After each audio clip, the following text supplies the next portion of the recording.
नमस्कार।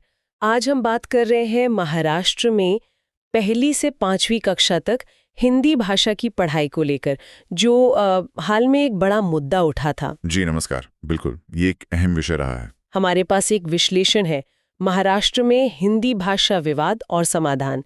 तो आज हम इसी के जरिए समझने की कोशिश करेंगे कि ये पूरा मामला क्या था, सरकार का फैसला, फिर विरोध, एक्सपर्ट्स ने क्या कहा और आखिर में हुआ क्या। हाँ जरूर, चलिए देखते हैं इसे।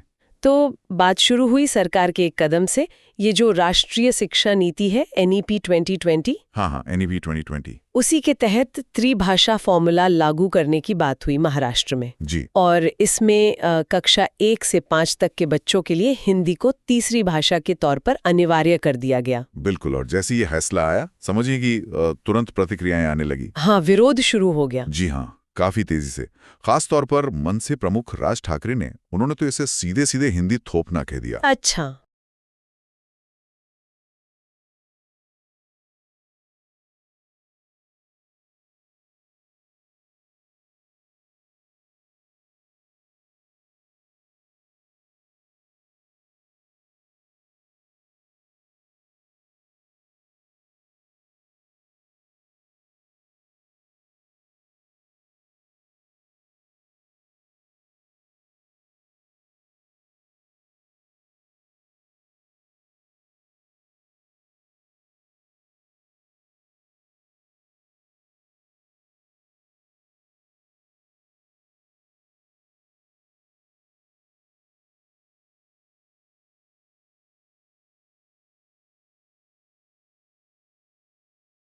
और जैसे ही ये फैसला आया, समझिए कि तुरंत प्रतिक्रियाएं आने लगीं। हाँ, विरोध शुरू हो गया। जी हाँ, काफी तेजी से।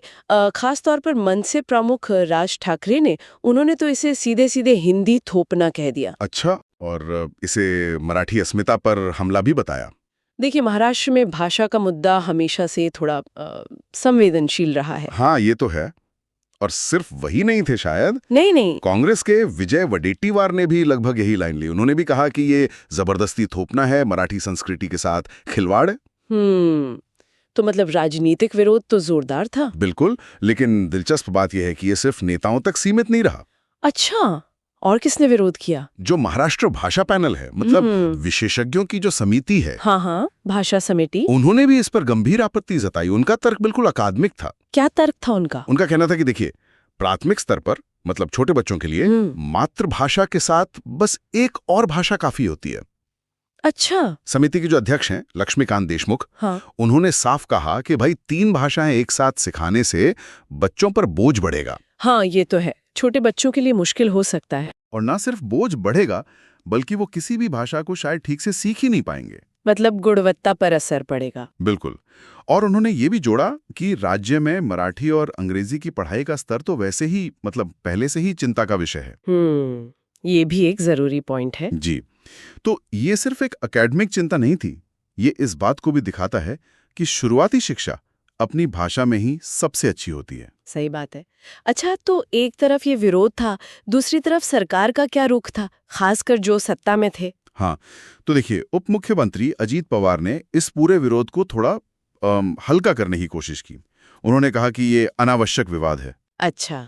उन्होंने भरोसा दिलाया कि भाई मराठी भाषा तो प्राथमिकता रहेगी ही, वो नंबर 1 भाषा है, संरक्षक भाषा है।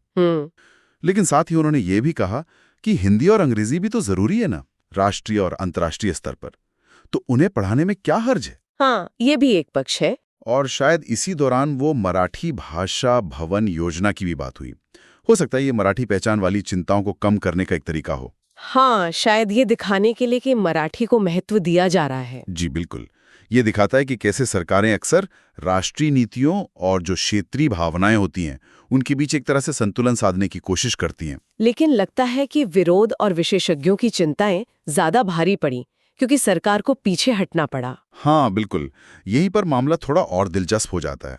विरोध इतना बड़ा कि मुख्यमंत्री देवेंद्र फडणवीस ने घोषणा की कि हिंदी को अनिवार्य करने का जो फैसला है, उसे फिलहाल स्थगित किया जा रहा है। स्थगित मतलब अनिवार्य नहीं रही हिंदी? जी बिल्कुल, अब हिंदी अनिवार्य नहीं होगी, बल्कि छात्रों के लिए एक विकल्प होगा, एक ऑप्शनल सब्जेक्ट।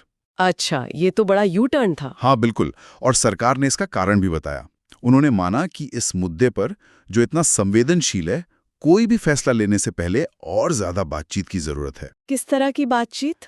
मतलब साहित्यकारों से, भाषा के जानकारों से, राजनीतिक दलों से और सबसे जरूरी अभिभावकों से। हाँ, पेरेंट्स की राय तो अहम है ही। बिल्कुल। शिक्षा मंत्री दादा भूसे ने भी फिर साफ किया कि हिंदी सिर्फ तीसरी भाषा का एक विकल्प होगी। मेन फोकस मराठी और अंग्रेजी पर ही रहेगा। तो ये दिखाता है कि शायद जमीनी हकीकत और लोगों की आवाज को सुनना पड़ा। जी, खासकर जब भाषा और शिक्षा जैसे मामले हों तो ये बहुत जरूरी हो जाता है। हाँ, तो अगर हम इस पूरे घटनाक्रम को संक्षेप में देखें, पहले हिंदी अनिवार्य हुई एनईपी के तहत। हाँ। फिर जोरदार राजनीतिक और अकादमिक विरोध हुआ। जी। सरकार ने कहा मराठी प्राथमिकता है पर हिंदी अंग्रेजी भी पढ़ाएंगे। और अंत में विरोध को देखते हुए फैसला वापस ले लिया गया, मतलब स्थगित कर दिया गया। हिंदी वैकल्पिक बन गई। बिल्कुल, और कहा गया कि आगे इस पर और विचार विमर्श होगा। सही। तो ये पूरा मामला क्या दिखाता है, मतलब इसके पीछे मूल द्वंद्व क्या है? देखिए, मेरे हिसाब से ये एक बुनियादी कश्मकश को उजागर करता है।